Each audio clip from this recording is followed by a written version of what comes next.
Hello everyone, and welcome back to my channel. Last time I took you on a tour of my Zen garden, and I left it up to you to vote on my next build.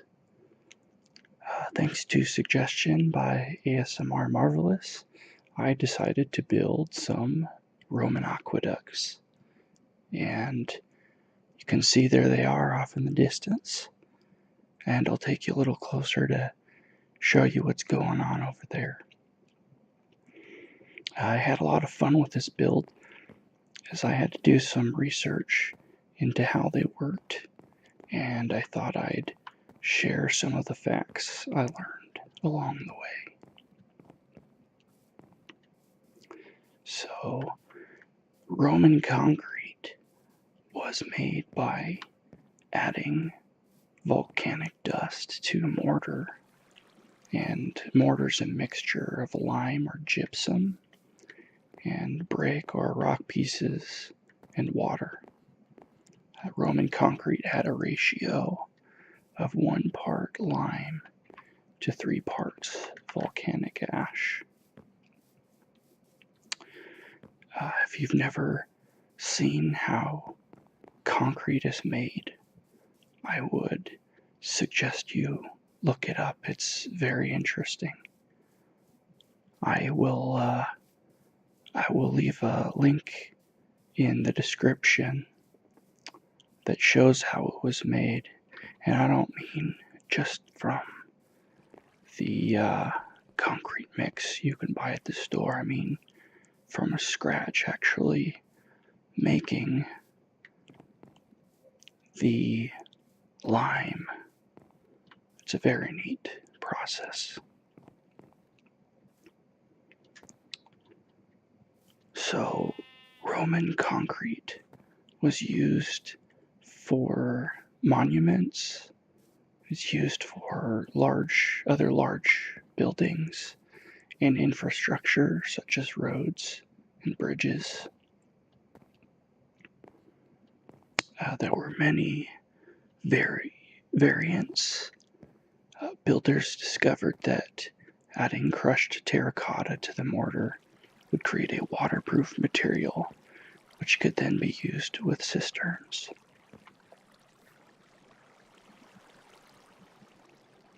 Okay, so you will see here is the start of the system I have built. Aqueducts were built, designed. They're basically pipes that were designed to bring fresh water to the cities from a freshwater source. And so here I have found a freshwater source. You'll see this mountain's covered with snow, and I decided to gather the runoff and take it down to my town. I'll back up a little bit here so you can get a better view of this first set of aqueduct pipes.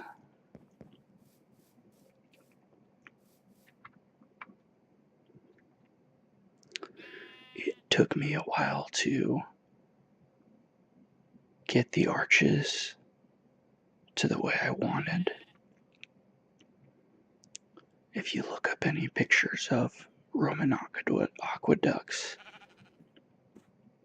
you will see that they are often stacked up in this manner. One pillar on top of another pillar with arches. And the water gradually flows down the top. Now, actual Roman aqueducts were much more gradual than this. To most people, they would appear to be flat, maybe like this right here, except that the slope was maybe 1 centimeter per, I think it was every 1,800 feet or something like that. I could be wrong on that.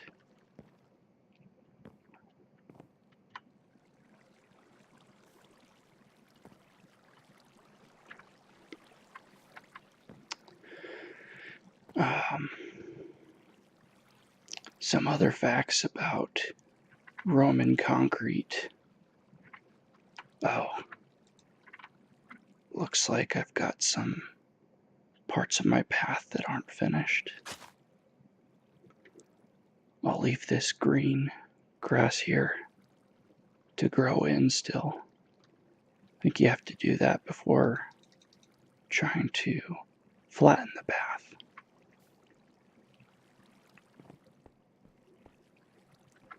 Anyway, back to Roman concrete. The Romans would usually cover the concrete, as concrete walls were considered unaesthetic, so they would cover them with stones or small blocks.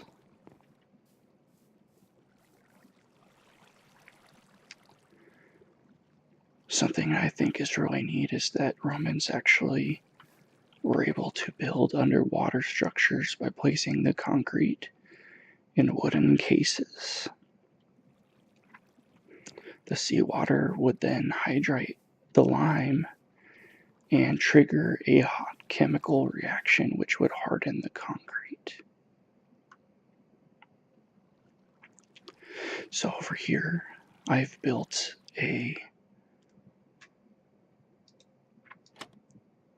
entrance to the cistern, which the water is flowing into. Now, cisterns were basically tanks where the water would flow to and could be stored in larger volumes before being distributed to the city.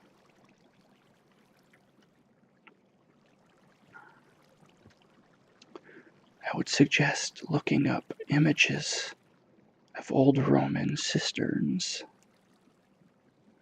They were very, very beautiful.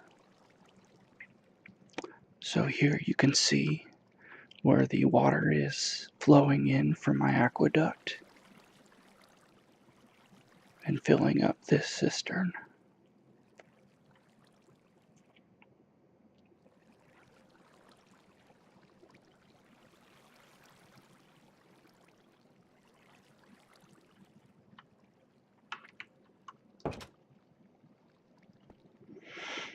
So it has been argued that concrete used by the Romans was of better quality than the concrete that is used today.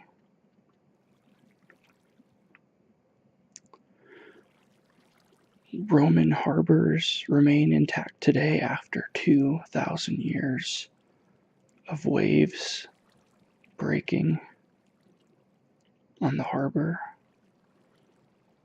whereas concrete today begins to erode in less than 50 years.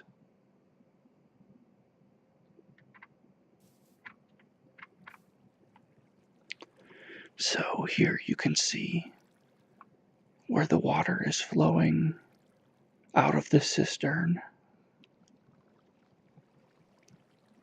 down through another set of aqueducts.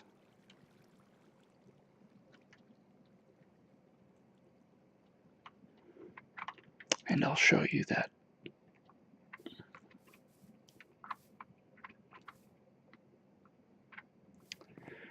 So in Roman times, reinforced concrete, so that would be concrete that was reinforced with steel rebar, did not exist. And as a result, buildings lasted longer as they didn't suffer from steel corrosion.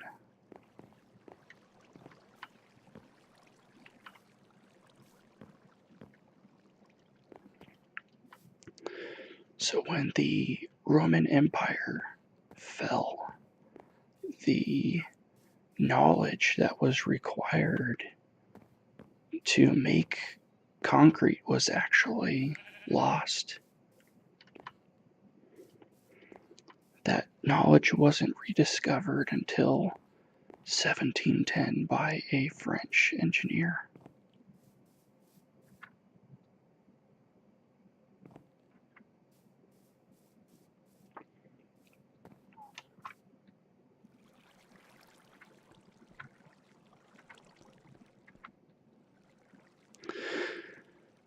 So if you look up there, that's where the water is coming out from the cistern, flowing down this way.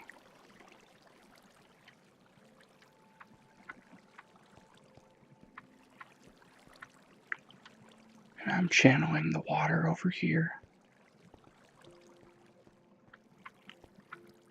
to a public basin.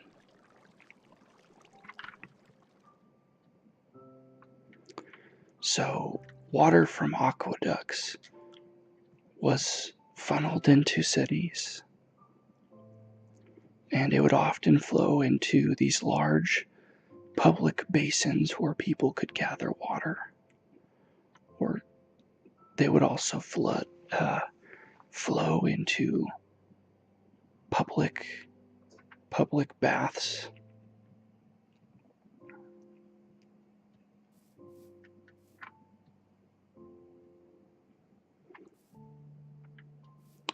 So I had a lot of fun building this, and I hope to eventually build a town, perhaps a Roman town, to actually take advantage of this public water basin.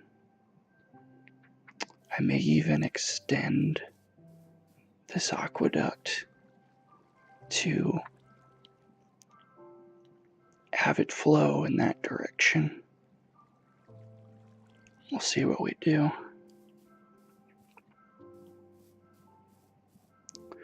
These aqueduct and cistern systems that they would build were so complex, and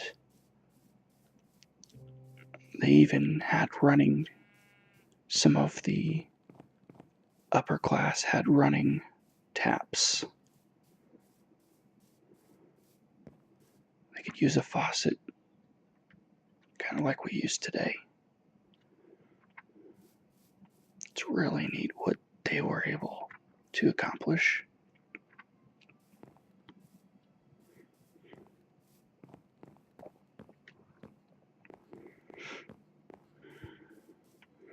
So again, like I had mentioned, the Romans would have to build these aqueduct systems so that the slope was very gradual. They probably wouldn't be as steep as this. They had to be steep enough so that the water would flow without stagnating.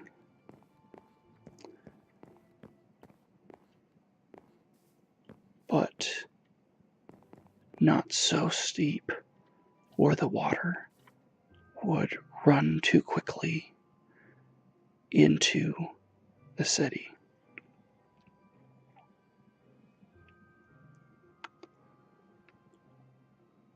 So those were my aqueducts and my cistern and public basin.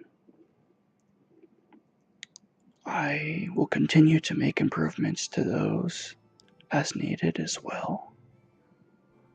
And I look forward to continuing to build new things here. Lots of space I need to fill.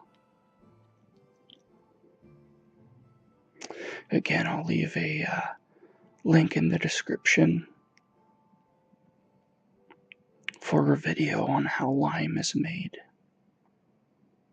I find that to be very fascinating. And as last time, I will also leave a comment in this description, including a list of things I would like to build, and we'll leave you to vote on that. So thanks for watching, and hope to see you next time as I continue the series. Alright, good night guys, bye.